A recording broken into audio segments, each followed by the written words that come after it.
Hello class, here we have summary of first chapter geography resources.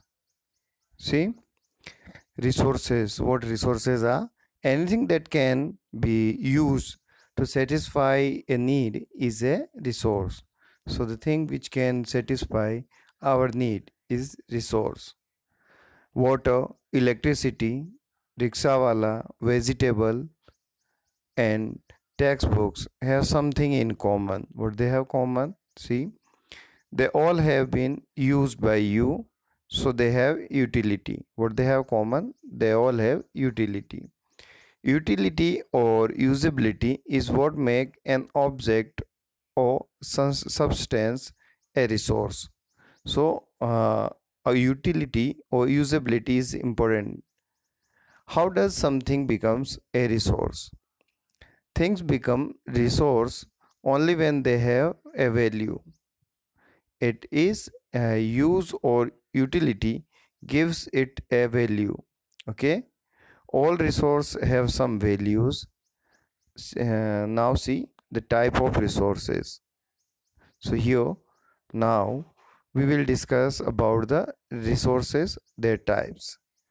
Resources are generally classified into natural, human made and human resource.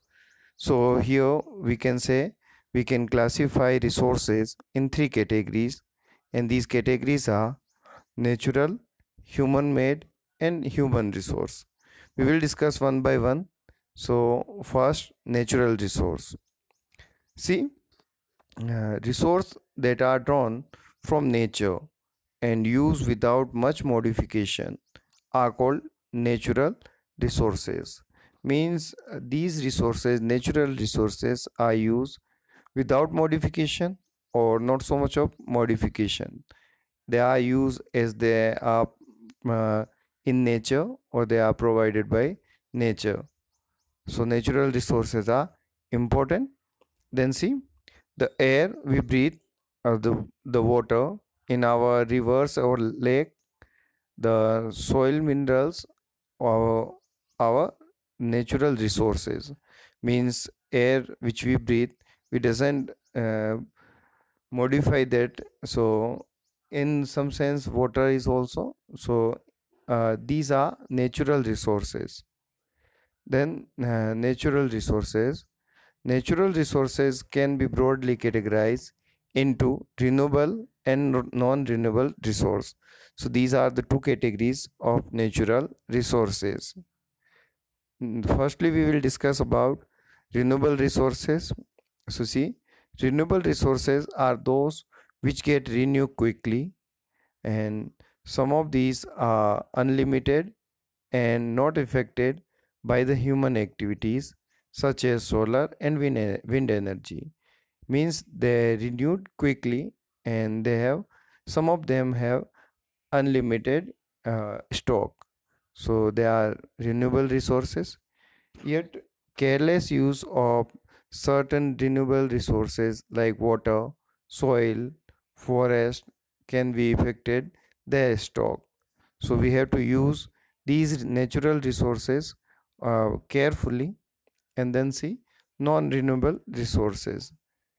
So its name suggests they are non-renewable. Non-renewable resources are those which have limited stock. Once the stock is exhausted, it may take thousands of years to be renewed. Means for being renewed, it take so much of time. Then see coal, petroleum, natural gas are some examples. Next, we can discuss human-made resource. So, people use natural resources to make buildings, bridges, many other things, machineries, vehicles. So, which are known as human-made resource. And technique is also human-made resource. Okay. Then human resource means human people as a resource. So people can make best use of nature and create more resource when they have the knowledge, skill and technology to do so. So that is why human being a special resource. Means people's human resource. People as human resource. Then see conserving resources. Using resources carefully and giving them time to get renew is called resource conservation. One more thing, balancing the need to use the resource and also conserve them for the future is called sustainable development. Thank you.